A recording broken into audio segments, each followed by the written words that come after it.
Mas entrando para valer aqui no nosso bate-papo, Bebel, eu queria até que você se apresentasse. Quem é a Bebel? Eu vou te chamar de Bebel aqui, que eu não Bom, consigo chegar. É muito informal, é um bate-papo dentro da sala de casa. sim. Hoje, por acaso, eu não estou com vinho, porque eu ainda não jantei, mas não é infrequente eu trazer um vinhozinho para esse bate-papo nosso aqui. Então, eu queria que você contasse um pouquinho do seu background, de onde você veio e o que você faz hoje. Bom, primeiro eu queria agradecer ao Zé Neto, assim, esse convite. Para mim é uma honra estar nessa live que eu venho assistindo, é muito legal essa interação, os aprendizados, que são aprendizados práticos, né? Assim, da prática realmente diária que a gente vivencia e as dicas que você dá, enfim, tem muito que aprender aí com os seus lives e com você. Bom, eu me formei na UF, fiz residência de clínica médica no Fundão, aqui na UFRJ, depois fiz nefro na UERJ, e aí passei um ano nos Estados Unidos fazendo um fellow depois da minha residência, voltei, e no que eu voltei, eu comecei a trabalhar no Hospital Federal de Bom Sucesso, onde realmente eu me encontrei, eu amei aquele hospital, realmente ele cativa as pessoas que todas no serviço que estão lá amam trabalhar naquele hospital. E aí fiz mestrado, né, em transplante renal na UERJ, com o professor Cristóvão, em biologia humana experimental, trabalhando muito com DSA, CD30, marcadores imunológicos.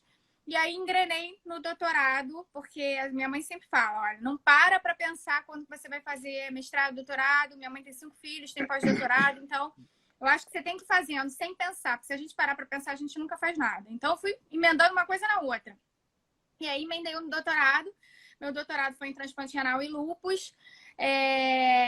No fim, eu achava que eu não ia conseguir terminar, porque faltava publicar os artigos e os meus artigos não eram aceitos.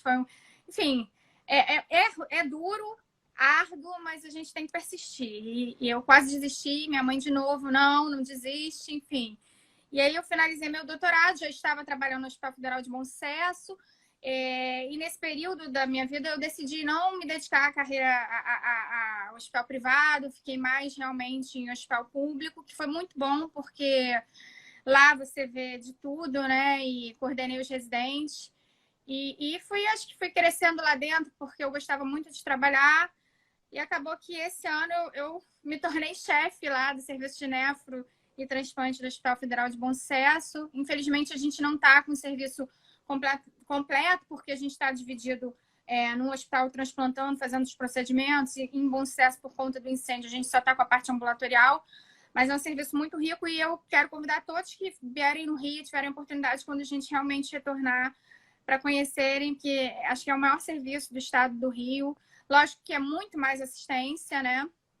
E hoje em dia eu me dedico um pouco, né, ao setor privado também, faço parte lá da Kidney, passo visita na Nefro na Casa de Saúde São José. Estou atendendo alguns dias lá na Nefroclínicas, em Ipanema.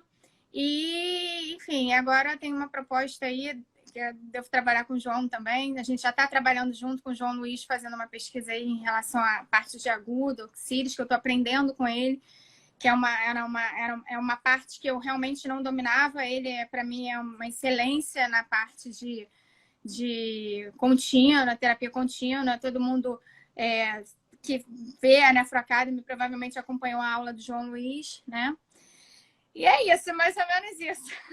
Ô, Bebel, eu trabalho, mas eu vou te falar que eu acabo de encontrar alguém que está fazendo mais coisas do que eu. Viu? Eu vou te E falar que para encontrar um final de semana livre tá difícil, assim, né? A gente tem que realmente... Eu acho que, assim, daqui a um tempo eu vou dosar um pouco mais, né? Assim, nessa fase que eu tô, às vezes você trabalha mais para... Né? Vai trabalhando para sentir realmente aquilo que você quer, né? Focar nas coisas. Acho que agora eu tô encontrando um foco maior e acho que daqui a um tempo, se Deus quiser, eu vou estar com a vida mais tranquila. Ou não, né? Porque a não, gente sempre fala assim, não, vou ficar com a vida mais tranquila e você acaba se enrolando. e eu vou te falar que assim, eu não sei se o objetivo é estar com a vida mais tranquila. Eu acho que é você estar fazendo aquilo que você ama. Porque você pode estar Sim, com muito ocupado. certeza. Mas se você estiver fazendo aquilo que você ama, e eu acho que a gente tem prioridades na vida, familiares, profissionais, pessoais, para que você consegue encaixar isso, a questão não são as 8 horas por dia, 6 horas, 12 ou 14. É realmente você está fazendo a maior parte do tempo coisas que você ama. E seu olho brilha. Seu olho brilha a hora que você fala de nefrologia e você tem um perfil parecido com o meu nesse sentido de, apesar de, por exemplo, você ter feito uma parte acadêmica muito focada no transplante, você não virou uma transplantadora e sai... E nada errado com relação a isso. Você é uma nefro geral, assim como Sim, eu sou, e a gente cada vez tem menos isso em grandes centros, está havendo uma super especialização. E eu acho que cabe para tudo, mas eu tenho, até por uma questão filosófica, eu acho que ser um nefro geral te dá uma visão um pouco mais holística e acaba ajudando, muitas vezes, no dia a dia, no arroz com feijão. Talvez você não consiga resolver uma pontinha de galho, mas o arroz com feijão acaba ficando sim. mais fácil. Eu acho isso aí é realmente super importante, porque quando você se torna só faço transplante, às vezes você se limita um pouco, né? E aí, às vezes você perde aquela visão total do paciente, enfim, da nefrologia. Eu acho que isso eu tenho segurança, não tô, mas eu realmente fiz muita nefroclínica, fiz no meu mestrado, meu doutorado, trabalho no hospital que transplanta muito, então você lida com transplante. Então, assim, isso te dá uma visão geral e uma segurança para trabalhar, enfim, em todas as áreas. Obviamente, vai ter sempre aquele detalhezinho que, de repente, você não vai estar tão up-to-date quanto quem está lá só fazendo aquilo, né? Mas isso Sim. aí... E eu realmente adoro nefro, assim. Eu acho que eu fico pensando, o que eu faria se eu não fosse nefro? Eu realmente não sei. Não me encaixa em nenhuma outra especialidade. Eu acho que a nefro ela engloba paciente agudo, paciente de terapia intensiva, paciente crônico, clínica médica, que eu adoro, e enfim, você tem diversas opções aí dentro da nefrologia, né? Trabalhar com diários, com procedimentos, né? Com nefrologia intervencionista. Então, assim, eu acho que tem um leque muito grande para quem está realmente pensando numa especialidade que você possa ter várias opções. Transplante, né? Que é uma área que você estuda muito imunologia, que você doenças infecciosas, né? O transplantado tem muita doença infecciosa. Clínica médica mesmo, enfim, eu acho que tem um leque muito grande para todo mundo aí. Bom, maravilha. Bebel, eu não sei se você lembra disso, mas e eu te respeito muito como nefrologista. Fiquei muito feliz quando fiquei sabendo que você estaria indo trabalhar com a gente na Nefroclínicas aí em Ipanema. Mas o primeiro contato que eu tive contigo foi num caso de mate. Sim, Naquele momento onde estava surgindo ali o eculizumab, chegando para o sim. mercado, eu acabei tendo mais de um caso e num desses eu tive a oportunidade de trocar ideia contigo e foi espetacular. E antes da gente entrar propriamente nas mates e tirar, acho que tentar dar uma desmistificada para a nossa audiência, como é que surgiu esse seu interesse pelas mates? Bom, então, foi em 2008, quando eu morei nos Estados Unidos, uma coisa que me chamava atenção é que eu morei num centro que realmente eu via alguns casos de mate lá e todo mundo pedia Adam TS13 como se fosse sódio. Ah, vamos pedir um Adam TS13. Aí pediu Adam TS13 de manhã, saía à noite.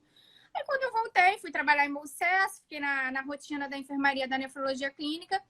Um belo dia apareceu um caso de uma microangiopatia. E aí eu falei, bom, quero pedir um Adam TS13.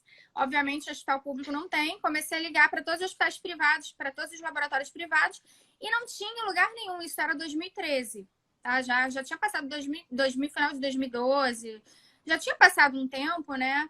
Falei, gente, mas não tem um exame que nem eles pediam, que nem sódio, né? E potássio. Aí você fica assim, nossa, a gente realmente está muito atrasado. E aí, essa paciente realmente era uma paciente que abriu um quadro de lúpus com uma microangiopatia trombótica, uma paciente difícil. Essa paciente, no caso, a gente fez todas as imunossupressões, fez plasmaférese, mas infelizmente evoluiu para óbito. E como meu sogro sempre fala, a medicina sempre vem em par, né?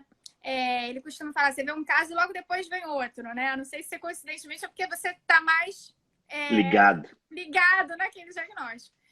E alguns meses depois surgiu um caso muito semelhante. E aí eu fiquei tocada, porque era uma menina jovem, a gente não gosta de perder nenhum paciente jovem, né? Você fica abalado, assim, você fica abalado porque você se põe no lugar daquela família, enfim. Uma paciente Você se jovem, enxerga, né? Muitas vezes você exatamente, se uma enxerga, paciente né? jovem, de novo, uma microangiopatia, abriu um quadro de lúpus com uma microangiopatia trombótica. E aí eu coordenava os residentes, e aí um laboratório falou assim, a gente vai ter uma palestra e tal. Eu falei pro meu residente, falei, fulano, vai lá, assista essa palestra, depois você faz um resumo do que foi, porque eu não tinha tempo de ir. Eu falei, tô muito enrolada, vai lá. E eu tava de novo, pô, não é possível que eu não tenha nenhum laboratório lá da TS13, Fleury e tal. Eu tava disposta a pagar realmente aquele exame. E aí, quando ele voltou desse encontro, ele chegou e falou assim, então, inclusive, é uma medicação assim, um anti-C5, microangiopatia, CHU, PTT. Aí eu falei, Opa! inclusive eles dosam, eles fazem um exame que é o ADAM TS13. Eu me dá o telefone agora desse laboratório, eu estou procurando isso há meses. E aí foi que começou a minha história com a Mate, né? Aí eu liguei para eles, e aí eu acho que até o representante ficou um pouco assim, ué, mas a senhora conhece? Eu falei, não só conheço, como eu quero que você venha aqui, dose na minha paciente, quanto é que é? Ele, não, a gente vai ir, aí pronto. Aí o cara viu que eu tinha, assim, que eu sabia um pouco sobre diferenciar PTT, CHU, porque realmente tinha aquela, PTT barra CHU, né? E assim, a gente sabia que não era mais isso, né? Por mais que fosse uma paciente lúpica, poderia pensar numa PTT autoimune, enfim, produção de autoanticorpo e realmente estar levando aquela microangiopatia, mas eu queria realmente fazer o diagnóstico e ter certeza se é uma PTT secundária ao lúpus ou não. E aí começou a minha peregrinação com esse caso, que é um caso que eu até publiquei. Essa paciente começou realmente com uma hemólise importante, comecei ciclofosfamida para ela, plasmaférese, enfim, fiz todo o arsenal terapêutico que eu tinha naquele momento, e o eculizumab estava chegando no Brasil. Aí eu fui começar a estudar microangiopatia e lúpus. Eu já tinha feito, eu já gostava de lúpus. E aí, todos os artigos que eu lia era que você tinha uma hiperativação, você podia ter uma hiperativação daquela via clássica do lúpus, e aí, consequentemente, você ativava a via alternativa e fazia aquela desregulação do sistema complemento, levando à produção de complexo de ataque à membrana, enfim, microangiopatia trombótica relacionada a essa hiperativação do complemento. E aí, os trabalhos comparavam plasmaférese e imunossupressão e mostravam que, no final, tudo, nenhum dos tratamentos tinha assim, efeito realmente. A plasmaférese era um pouco melhor, mas evoluía para diálise. Então, no futuro, os artigos falavam assim, no futuro, talvez o bloqueio do complemento será terapêutica certa. Aí eu falei, gente, no futuro não vou agora. Vou ligar para esse homem e falei, olha, eu quero esse remédio, como é que eu faço? E aí, assim, fui contra tudo e todos, porque o chefe de serviço na época falou, não, você tá viajando, isso é só lúpus, isso é só lúpus. Eu falei, não, é lúpus, mas tem alguma coisa a mais aí. Essa paciente não melhora. Eu já perdi uma paciente parecida com essa, não quero perder essa paciente novamente. Paciente nova, paciente não parava de transfundir. A gente transfundia sangue de dois concentrados a cada 2 dias, porque não sustentava o hematócrito, tinha plaqueta sempre baixa. Enfim, aquele caso que você não sabe mais o que fazer. E aí eu realmente entrei com aquela papelada, né? Eu falei, ai meu Deus, seja o que Deus quiser, vai dar tudo certo. E a paciente anúrica, em diálise. E aí a gente fez a primeira infusão. Acho que foi uma das primeiras a usar o eculizumab. E nesse contexto, né? Que todo mundo ficava achando, não, é lúpus, é lúpus. E aí realmente, depois de 4 semanas de infusão, ela começou a abrir diurese. Depois da segunda dose, a plaqueta estabilizou, ela não diminuiu mais hematócrito, ou seja, a menina saiu de alta com a função renal, uma creatinina em torno de 2, né, uma certa disfunção renal, e aí fica aquela pulga atrás da orelha. Ai, meu Deus, será que é só o lúpus ou será que tem algo mais? E aí eu falei, não, mas tratei a paciente, tá ótima, salvei a vida dela, tá lá, ficou acompanhando comigo no ambulatório. E eu consegui uma dosagem. E comecei a estudar muito mais microangiopatia, né? Porque é um caso desafiador e você também não quer usar uma medicação sem ter indicação. Mas eu sabia que tinha alguma coisa ali, alguma sobreposição de doença, provavelmente tinha. E aí eu consegui uma análise genética para ela e realmente confirmou. Ela tinha uma mutação na proteína 1 e 3 relacionada ao fator H. E tanto que ela parou o eculizumab recentemente e ela piorou função, anemia refratária. É uma paciente que agora, infelizmente, depois de 7 anos, olha só, eu consegui 7 anos de sobrevida renal. Ela evoluiu para diálise, ela está em diálise agora nesse momento. E na fila do transplante já. Sim, eu não estou, eu tô com frascos de eculizumab para ela reduzidos, então eu tô, como ela tá meio que estável, né? Assim, consegui estabilizar a hemoglobina, não tá transfundindo, porque eu falei, olha, não transfunde de jeito nenhum que a gente vai transplantar. Eu tô guardando esses frascos para quando ela for transplantar. Mas assim, tudo começou a partir daí. Aí me chamaram para ser consultora da Alexion. Legal. E aí comecei a discutir casos pelo Brasil inteiro, com você, com todo mundo. Enfim, foi muito legal. Foi uma época de muito aprendizado. Bebel, e eu queria, assim, eu acho que esse caso seu dá um pano de fundo muito bacana para a gente discutir algumas nuances. E dentro da nossa audiência, a gente tem desde nefros altamente experientes, com uma grande expertise, mas tem também residentes, acadêmicos e tal. Eu Sim. queria colocar todo mundo mais ou menos na mesma página, porque eu vejo uma confusão muito grande das pessoas com essa sopa de letrinhas, né?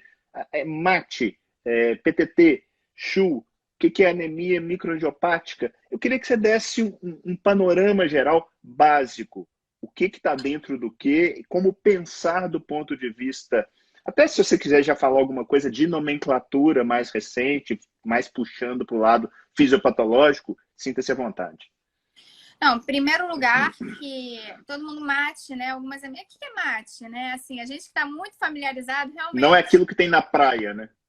Não é assim, as pessoas ficam perguntando, mas então, microangiopatia trombótica, né, que é essa abreviação MAT, né, quer dizer, microangiopatia trombótica, é um termo, na verdade, histopatológico, né, que define, assim, na verdade, é a formação de microtrombo na microcirculação, que leva àquela obstrução daquela microcirculação, consequentemente, você tem um cisilionamento das hemácias e uma anemia, um consumo de plaqueta, levando ao que a gente sabe que é a tríade dessa microangiopatia. E realmente, o que você falou, o a principal dificuldade é as pessoas primeiro detectarem que aquele paciente tem uma microangiopatia. Porque você estava lendo outro dia, 15% dos pacientes na terapia intensiva, elas têm plaquetopenia. E muitos desses pacientes, logicamente, ficam só como sepsis, né? Ficam, esse paciente é uma sepsis.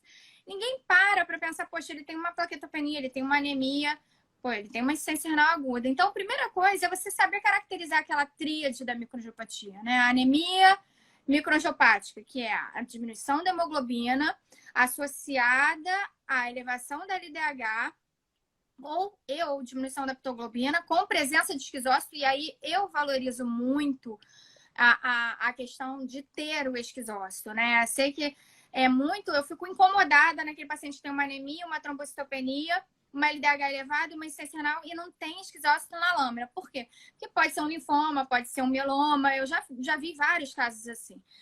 Mas às vezes acontece de o examinador que viu a lâmina não identificar, então tem um artigo até muito interessante de um hematologista que ele fala que o esquizócito é persistência. Tem que olhar todo dia aquela lâmina. Se você suspeita, você tem que olhar. Então, a presença de esquizócito, porque a presença de esquizócito é a fragmentação eritrocitária, é o que você vai ver realmente ali naquela lâmina que está acontecendo, que é o cisilionamento daquela hemácia, fragmenta, e a característica da MAT.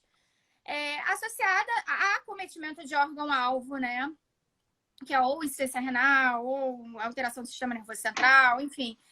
Você tem que caracterizar realmente a plaquetopenia, que muitas vezes, a maioria das vezes é abaixo de 150 mil, mas às vezes você tem que ver aquele basal do paciente, né? O paciente pode estar com 200 mil plaquetas, mas chega na emergência com 150 mil, você sabe que o basal era 200 mil, você viu que teve uma queda aí plaquetária. Então, caracterizar essa tríade é o primeiro passo.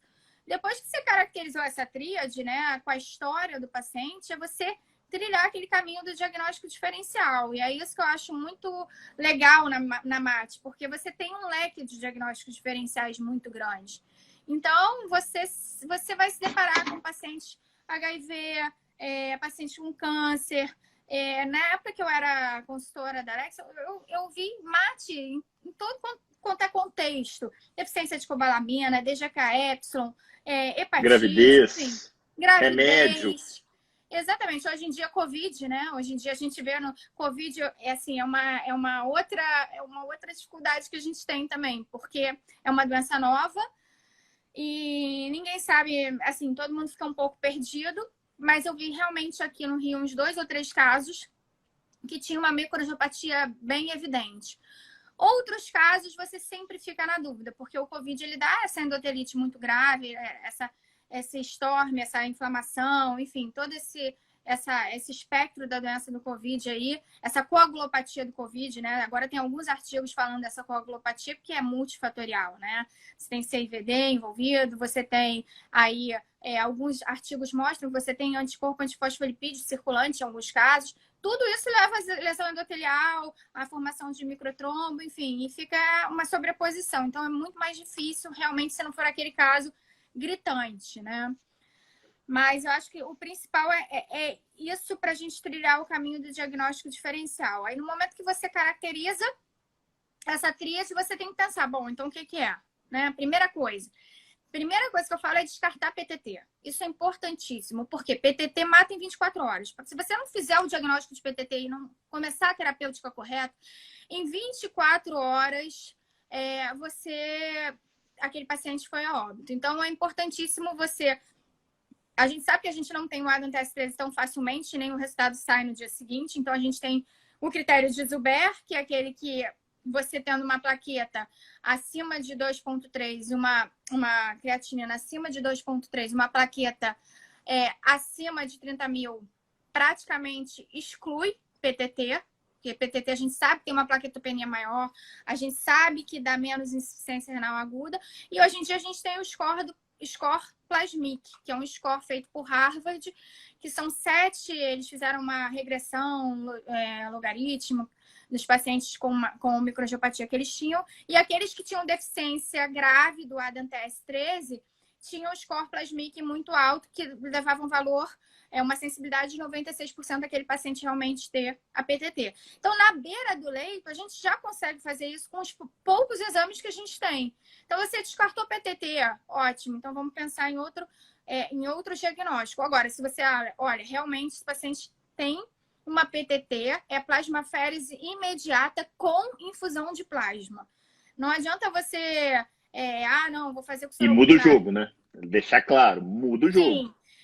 E eu já tive paciente assim, você discute o caso hoje, paciente do interior do Brasil, não tinha plasmaférese, e você começa a ficar angustiado com aquilo, compartilha com o médico a angústia, e aí no dia seguinte não conseguiram transferir, o paciente foi a óbito, pacientes jovens, geralmente, né? Isso é que chama atenção.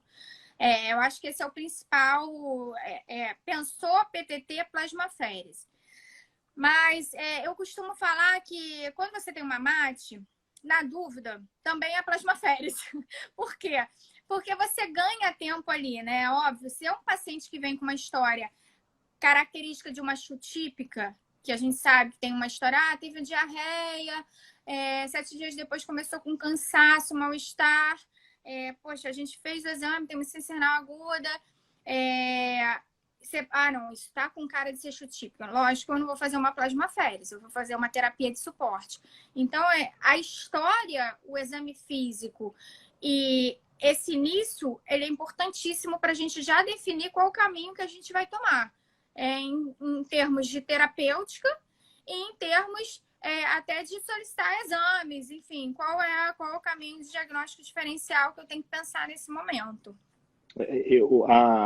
Eu gosto muito de pensar de uma maneira meio que tentar desenhar um mapinha na minha cabeça e eu tenho aquela coisa que é o seguinte, olha, a gente só cumprimenta quem a gente conhece, né? Então, a microangiopatia trombótica, como você bem disse, você não vai enxergá-la, porque ela é uma expressão fisiopatológica. O Davi, que é um grande eu vi que ele colocou patologista, um comentário ali. Ele colocou aqui que ele, de vez em quando ele se surpreende com MAT sem tríade completa na análise da lâmina, né? Porque ela é um termo, até assim, ela veio do termo histopatológico, né? A MAT, né? Microangiopatia trombótica. E essa apresentação fisiopatológica, ela per si, ela não é uma doença, ela é uma forma de apresentação de um número gigante de patologias, com os mais variados mecanismos, né? Você já citou alguns aí, alguns relacionados à autoimunidade, alguns relacionados ao complemento, alguns que não têm ainda exatamente um mecanismo muito bem definido, alteração de fator de von Willebrand, e por aí vai, vários desses fatores. Mas o que e foi uma pergunta do Luiz Gustavo ao longo do dia, Luiz Gustavo que trabalha com a gente aqui na Nefroclínica de BH, quando pensar em MAT? Eu acho que isso que você falou, olha, essa tríade, principalmente para o nefrologista, né? Porque a gente acaba vendo menos o acometimento do sistema nervoso central. Anemia microangiopática, ou seja, aquela com cumbis negativo, Cumbis que tem lá o negativos também. esquizócito, a plaquetopenia e a injúria renal aguda. Essa tríade, ela tem que despertar no nefrologista a curiosidade de buscar por uma possibilidade de microangiopatia trombótica, mesmo que você não tenha o diagnóstico histopatológico. Porque, Sim. eventualmente, é o que você falou, muda o jogo.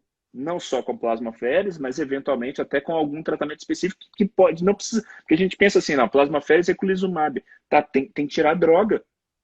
Pode ser um remédio que está causando aquilo. Sim, Então, ciclopidina. Já peguei um paciente que é engraçado, né? Você falar, poxa, antiagregante e tal. E aí tirou a ciclopidina e realmente existe relato na literatura de medicação, né? No transplante a gente vê o próprio tacrolimus, enfim. Eu acho que sempre quando você vê uma MAT, a chance menor é de ser uma síndrome hemolítica urêmica atípica. Tanto que quando eu era consultora, que a gente discutia casos pelo Brasil inteiro, a maioria das vezes não era Shua, né? Às vezes a gente quer fazer um diagnóstico de uma doença rara, porque é legal, né? Para você ter experiência com a medicação, mas não, a maioria das vezes não era. E a persistência no diagnóstico é importante, né? Você pedir todas as sorologias virais, você saber, por exemplo, dengue, né? Teve uma época que tinha muita... vi um na caso. epidemia da dengue, né? Assim, a gente viu alguns casos de dengue cursando com uma microangiopatia, e no caso da dengue você pode ter uma PTT símile, porque o vírus da dengue ele faz uma alteração imune lá que produz como se fosse um autoanticorpo contra a ADAMTS13. Então, assim como o HIV também, né? HIV nos primórdios, antes da terapia antirretroviral, a maioria das vezes, quando o paciente abria o quadro de microangiopatia trombótica, fazia o diagnóstico de HIV, era um HIV PTT símile, na verdade. Assim, você poderia dosar o ADAMTS13 daquele paciente e tá baixo, porque realmente aquele vírus induzia uma produção de um anticorpo contra a ADAMTS13. Alguns artigos já mostraram isso. Então, é importante realmente a gente ter essa visão do todo. Lógico, sim, sempre pensar, né? O que eu tenho que fazer? Esse paciente é grave, precisa de uma terapêutica rápida para não evoluir mal. Isso é importante porque para a gente não perder o time. Mas às vezes quando você vê, olha, bom, já apaguei o incêndio, consegui dar uma controlada, estou infundindo plasma, o paciente está melhor, não é PTT. Aí você vai trilhando aquele caminho diagnóstico. Eu falo que é montar um quebra-cabeça, né? Você vai montando aquele quebra-cabeça, você vai pensando nas alternativas.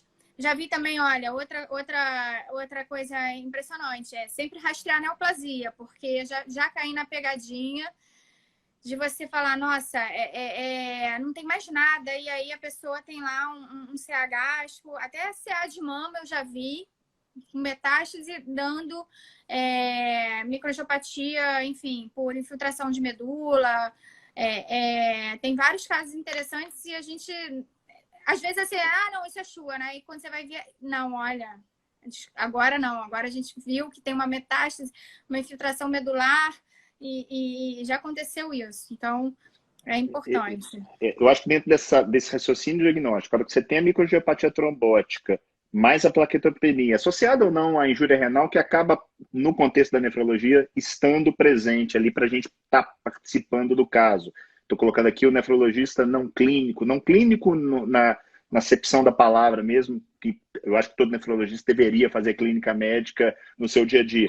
Mas você descobriu, você tem uma microangiopatia trombótica clínica, você vai ter que diferenciar. Isso é primário, isso é secundário. E aí, isso que você falou, é buscar infecção, é buscar malignidade, é buscar gravidez, droga, hipertensão severa. O Flávio até estava comigo aí na viagem de férias, Flávio Barros, nefrologista lá do Maranhão, Vendo ele aí fazendo falando que viu com comentário. uma pílula do dia seguinte, né? De Sim. droga eu já vi com quetiapina, né? Então, é algo que realmente a gente...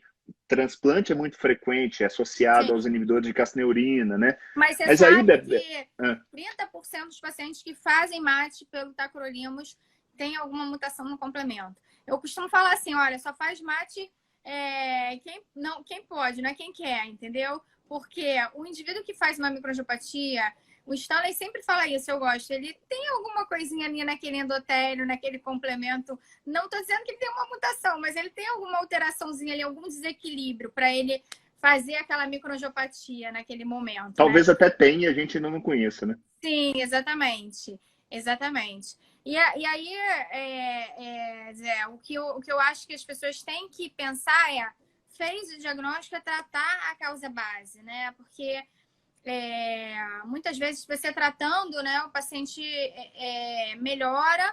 E naqueles casos que realmente não melhoram, que nem o da minha paciente, que gera aquela pulga atrás da orelha, poxa, por que esse paciente não está melhorando? O que está acontecendo?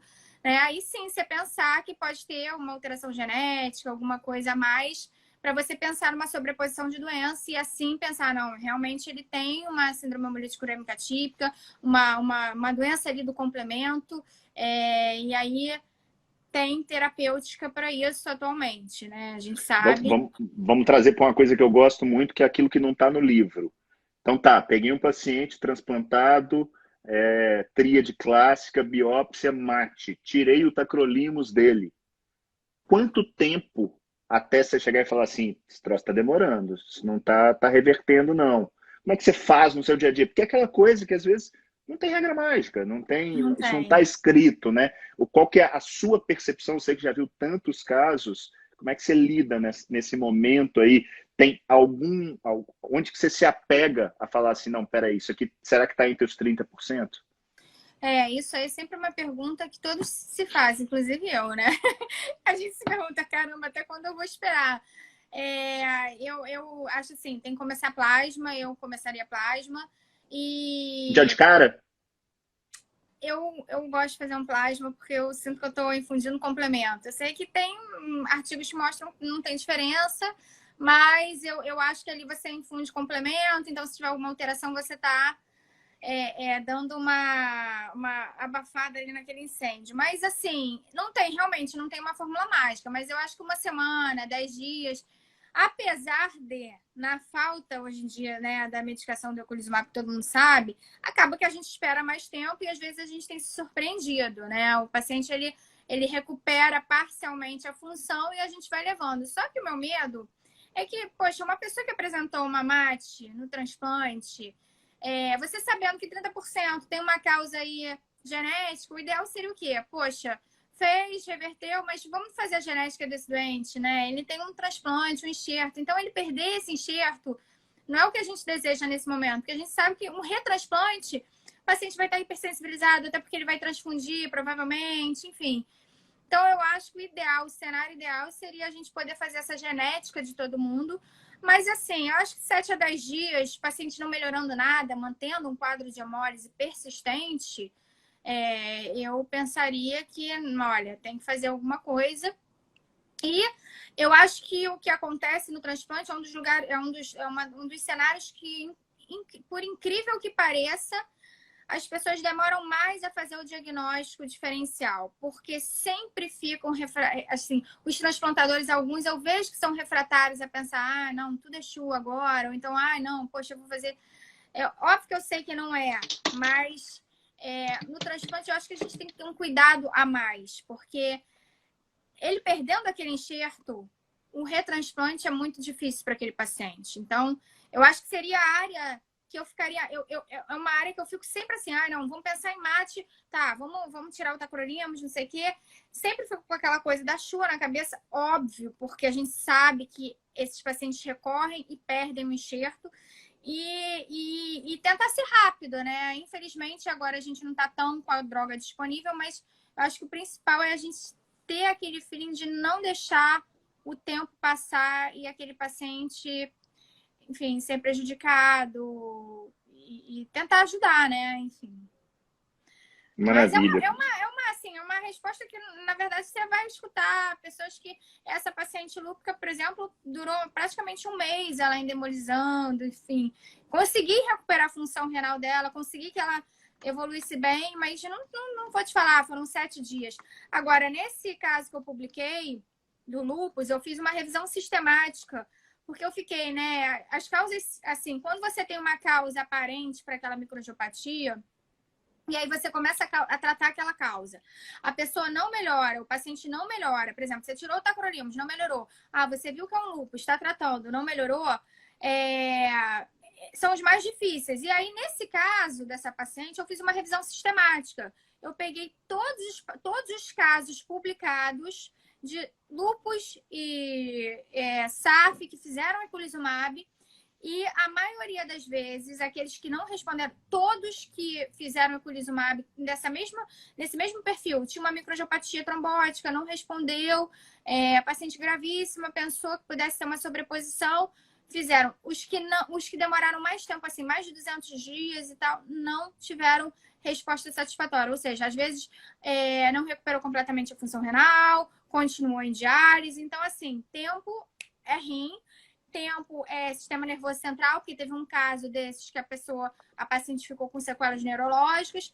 Então, assim, acho que a gente também não pode demorar muito, né? Acho que o médico tem que ter aquele feeling da experiência que ele vivencia naquele tipo de caso, mas também não pode ter, né, uma demora grande que a gente deixe sequelas irreversíveis naquele paciente. E vou te falar mais, Bebel, você está colocando aí das dificuldades de estar no Brasil nesse sentido, da gente não ter facilidade para droga, não ter facilidade para certos exames, para testes genéticos. Mas eu gosto muito de uma frase do Mário Sérgio Cortella, que ele diz alguma coisa do tipo, olha, faça o seu melhor na condição que você tem, enquanto você não tem condições melhores para fazer melhor ainda. Então, a gente não pode simplesmente julgar nas costas de, eu não tenho, então não vou fazer nada. Então, faz aquilo que está ao seu alcance. Busca, na medida do possível, aquilo que pode ser, por exemplo, um plasma, igual você bem colocou, que pode ser uma plasmaféresis, né? É o melhor? Não, é o que eu tenho nessa condição. E aí eu queria, caminhando aí para esse lado aí da terapêutica, te perguntar o seguinte, tá, beleza. Hoje, apareceu para Bebel uma microangiopatia trombótica clássica com indicação de um desses tratamentos. O que você tem feito? Você tem buscado de alguma maneira, tanto no cenário público quanto no cenário privado? O que você, no dia a dia, tem conseguido fazer ou não? Você está completamente engessado? Não, eu sempre corro atrás, sempre dou um jeito. Mas isso assim, que eu lógico, envolvo o paciente também, porque eu acho que o paciente tem que estar envolvido com aquela doença. Primeiramente, eu acho que a Mamate não tem plasmaféresis, a plasmaféresis não é de imediato que todo mundo consegue. Começa o plasma regular, 15 a 20 ml por quilo, dividido em 4 a 3 vezes ao dia, né? Se o paciente estiver anúrico, sempre oriento, olha, vamos ultrafiltrar mais na diálise, vamos prestar atenção com essa questão de hipervolemia. Teve uns 2 casos de Covid que eu acompanhei, a gente fez plasma e realmente, assim, depois de 2, 3 dias, os pacientes não hemolizaram mais nada, não transfundiram. Foi, assim, uma resposta boa, né? Tirando uma paciente que persistia, assim, um pouco mais.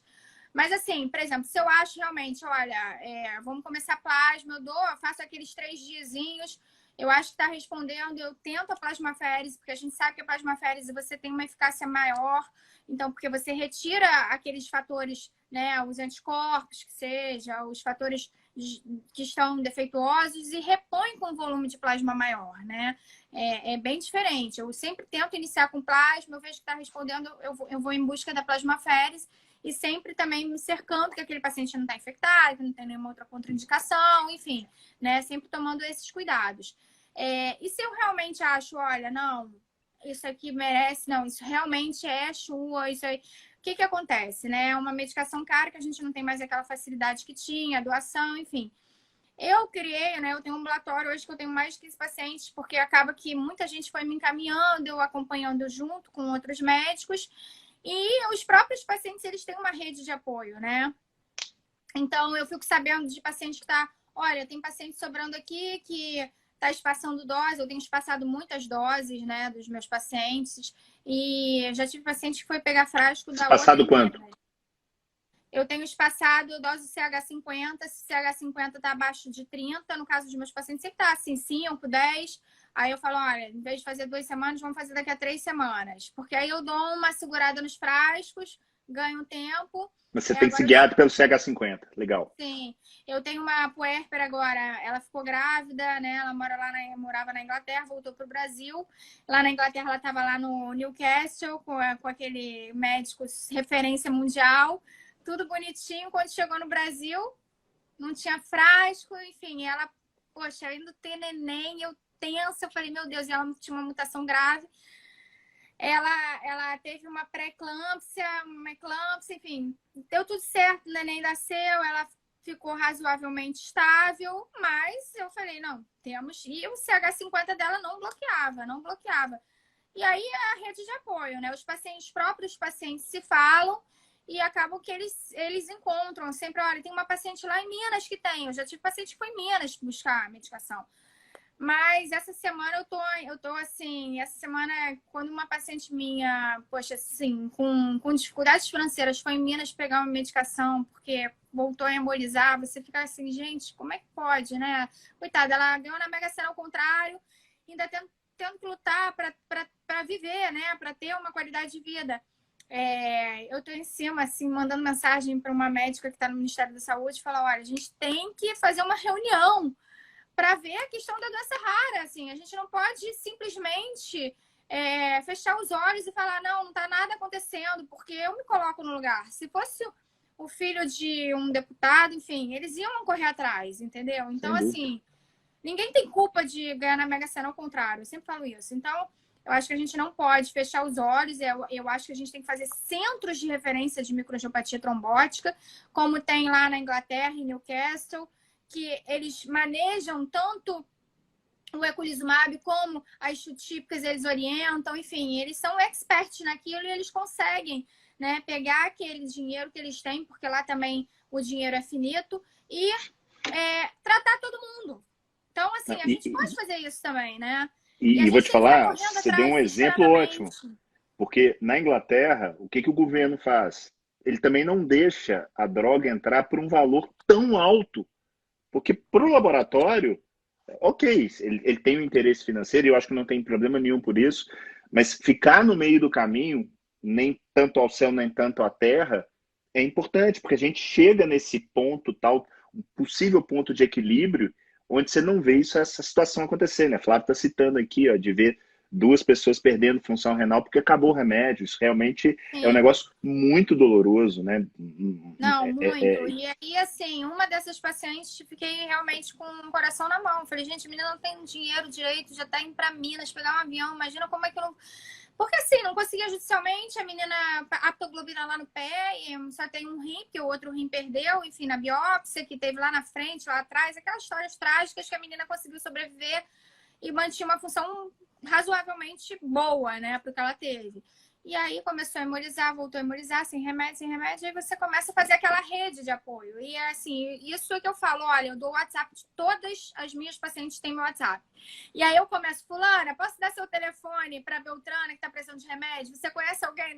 Ai, doutora, tem no Facebook aqui um grupo, vou botar ela. E aí começa essa coisa das redes sociais. E elas começam a se apoiar, entendeu? Essa outra paciente que estava lá na Inglaterra, doutora, eu perguntando, conhece alguém? Ela, olha, liga para essa menina de Minas. Ela foi em Minas.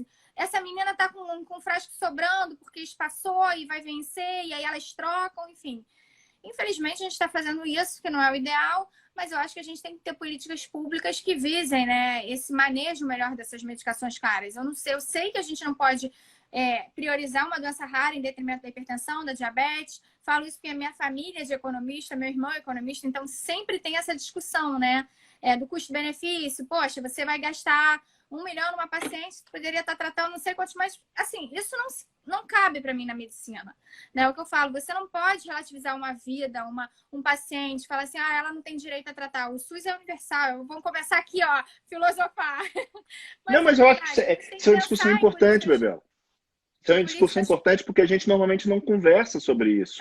E vou te falar, eu acho que não tem certo, não tem errado, tem extremos para os dois lados, o cobertor é curto mesmo, vai faltar em algum lugar. A gente tem que fazer o melhor possível com aquilo que a gente tem, como bem disse o Cortella.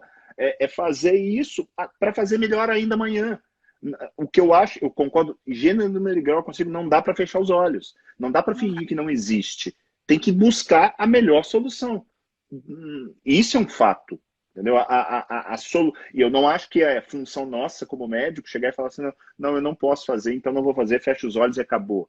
Pô, então, os grupos, Fernando está aqui, Fernando começou um trabalho junto com uma paciente dele aqui em Belo Horizonte, que hoje você tem uma centena de pessoas usando Tovaptan aqui em doença renal policística Sim, por sim, ele causa é dessa uma atitude dele. referência. Entendeu? Ele podia ter ficado simplesmente esperando, não, não tenho a droga. Então, Sim, essas atitudes, tanto de médicos quanto de clientes, né, de paciente. pacientes, isso faz a diferença. Então, Total, total. Bebê, E deixa eu dar aí, um passo. assim, Pode ir lá. e aí a gente começa a pensar, nossa, mas como é que eu posso fazer? Como é que eu posso ajudar mais? E aí você fica naquela rede de apoio, assim, vou ligar para fulano, vou ligar para Beltrano, vou não sei o quê. E aí essa semana eu liguei para uma menina que tá lá, braço direito do Queiroga. Eu enchi ela de WhatsApp, a gente precisa ver essa situação. Ela falou, nossa, eu falei, a gente tem que otimizar essas medicações. Dá pra gente tratar todo mundo sem a gente... Poxa, na Itália eles estão fazendo isso, você vai espaçando, para de quem você acha que pode parar. Enfim, fica com aqueles centros de referência, não desperdiça o remédio, por exemplo. Precisava ela ir lá em Minas pegar o remédio de uma menina que está com remédio para vencer, né? Então, assim, essas questões é que me deixam um pouco revoltadas. E é o que você falou, né? Assim, no caso do Fernando aí, a gente vê que tem algumas pacientes super proativas com doença renal policística, né? Que fazem um grupo para conseguir, né, um preço melhor, enfim. Eu acho que nós, como sociedade, você falou da Sociedade de Nefrologia de Minas, e agora eu vou fazer a propaganda, que eu sou diretora científica da Sonerg Oficial. A gente está realmente tentando fortalecer a Sonerg no Rio. Quem não acompanha no Instagram, Então, brilhando. pode botar Sonerg Oficial e seguir a Sonerg aí no Instagram, que a gente está voltando com força total. Eu acho que nós, como sociedade, temos que ter essa união, né, junto da SBN, com o Daniel, que é super proativo, e eles estão realmente fazendo uma gestão aí intensa com a questão da diálise, com a questão, né, das questões da nefro em si. Eu acho que nós temos que nos unir para facilitar e para a gente realmente conseguir fazer o melhor, independente se você esteja no Hospital Federal de Bom Sucesso, aqui no Procardíaco, na São José, no Rio de Janeiro, aí no Felício Roxo, aí na Promatre, como é que é? Eu não sei o nome dos no hospitais. Horizonte. Sim, no eu vou te falar que Horizonte. dentro do seu consultório, dentro lá da Sim, nefroclínica, você tem que exatamente. tentar fazer o seu melhor. Com Eu acho que certeza. isso é muito importante. Deixa eu dar um passinho atrás, porque eu acho que isso é uma dúvida bem persistente. Eu vejo, principalmente os residentes, incomodados com isso. Eu queria te escutar. Quando você pega a CHU mediada pelo complemento, é bastante frequente a dosagem do complemento, do C3, do C4, do CH50, mas nem sempre ele está alterado. Quando ele está Não. alterado, ótimo, beleza, ele corrobora o seu diagnóstico, mas eventualmente ele não está. Como é que você lida, né, com essa situação e o que você vê aí de modo geral na prática clínica? Isso acontece com qual frequência? Porque eu não tenho esses dados, pelo menos não de cabeça. Na verdade, eu sempre peço para dosar porque eu acho que é um dado a mais. Mas eu sempre falo, não vamos nos prender ao complemento. E sempre quando vem baixo, eu comemoro. Eu falo assim, ai meu Deus, que bom, veio baixo. Mas assim, Bingo. 80% dos pacientes vêm com complemento com C3 normal, né? Então, não é um exame que dê para realmente ser referência. Esse é o problema da CHUA. Você não tem um ADAM TS13, você não tem um exame específico para fechar o diagnóstico. E toda doença que o diagnóstico é de exclusão clínica e laboratorial é uma doença que gera dúvidas, né? As pessoas sempre ficam, ai, não tem que ter dúvida. Você excluiu tudo. O paciente está hemolizando, o paciente tem uma mate. É isso, gente. Não tem que ter dúvida. Eu sei que é difícil. Depois de mais de 4, 5 anos discutindo caso clínico, assim, vendo esses pacientes de perto, realmente, quando você fez toda a investigação diagnóstica bonitinha lá, é isso. Descartou tudo que você tinha para descartar. Não tem que ficar com medo de tratar. Entendeu? Porque eu acho que as pessoas Quem não está acostumado fica, às vezes, né, com receio de será que eu estou fazendo o tratamento certo? E eu acho que esse medo a gente não pode ter. A gente tem que pensar primeiramente no paciente. Eu sempre falo para todo mundo, a gente tem que se colocar no lugar do outro. Como ser humano, enfim. Você sempre tem que falar, poxa, se fosse eu ia querer. Né? Ah, mas o cara não fala isso não, porque ele não tem dinheiro, como é que ele vai... Não, a pessoa tem que saber o que ela tem direito de saber que existe um tratamento para aquilo, independente da condição financeira, socioeconômica, enfim. E a gente tem que tentar, o máximo, prescrever o que tem que prescrever, o que tem que ser prescrito, né? Enfim, mas é difícil, né? E o C3 é sempre um dado a mais. Quando ele vem baixo... E, olha, engraçado, né? Isso aí a gente não vê. Mas todos os meus pacientes que vieram com mutação no C3, o C3 é sempre lá no pé. Sempre. Eu tenho 4 pacientes com mutação no C3. E o C3 dela... E olha... Não aumenta muito com o eculizumab, não. Mantém lá o C3 baixo, entendeu? Ele mantém aquele C3 sempre baixinho, abaixo do valor normal. Agora, para outras mutações, eu não vejo realmente diferença no complemento, né? Legal. Bebel, assim, para quem acompanhou a live, eu acho que aprendeu demais. Eu aprendi muito aqui contigo, com sua experiência. Obrigado. Você vai estar junto com meu grande amigo Fernando Lucas no Nefro Expert, Olha, dia que 11 e 12 de responsabilidade, hein? setembro. Eu tenho certeza que quem estiver lá vai realmente aproveitar muito. E ficou bacana, né? Fernando e Maria Isabel complementam. Eu estou muito curioso para ver esse dueto. Então, para quem ainda não se inscreveu, eu tenho 2 vagas nesse primeiro lote até meia-noite de hoje. Então, sai da live aqui, vai lá, clica no link da bio do perfil aqui do da Nefro Academy e se inscreva para o Nefro Experts 11 e 12 aí no Rio de Janeiro. Bebel, queria te agradecer demais, foi sensacional e queria tirar a palavra aí para sua última mensagem aí para a nossa audiência. Bom, eu queria agradecer muito aí o convite, tenho achado suas lives muito legais, tem muito que aprender aí com rede social, né? Porque acho que é uma coisa que hoje em Vou dia... falar sobre isso no Nefro Expert. E eu vejo que você é super ativo e te admiro por isso, porque você não fica preso só na nefrologia, isso eu acho muito legal mesmo. Eu estou sempre aprendendo aí com vocês, agradecer mesmo o convite aí até para o Nefro Expert. Não sou tão expert quanto vocês, porque o Fernando, a última aula que eu assisti dele, realmente foi sensacional. Espero poder acrescentar alguma coisa aí para todo mundo. E quem tiver dificuldade, tiver um caso de mate, eu estou sempre disponível para discutir os casos. Eu adoro discutir caso clínico. Eu, Lilian, todo mundo que conhece, as pessoas que lidam com a que lidaram, né, com a microangiopatia, nessa parte aí da consultoria, a gente gosta mesmo. É um prazer poder ajudar e poder ajudar não só o médico como o paciente.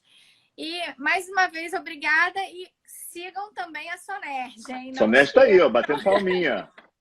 Vi aí, Sonerj, Sociedade Mineira, Sociedade Baiana, a galera está aí presente e a gente realmente tem que dar muito valor para essa turma, porque eu que estou há muitos anos aí em sociedade, eu sei o quanto é difícil a gente conseguir e à medida que tem mais gente atuando efetivamente, a tendência é nós melhorarmos como comunidade nefrológica, que em última análise é bom para todo mundo, é bom para o profissional da saúde que trabalha na área e também para os nossos clientes. Então, parabéns aí pelo trabalho, é uma honra tê-la conosco na Nefroclinics, que fala aqui em nome de todo o grupo e eu tenho certeza que em breve estaremos nos vendo aí, quiçá surfando.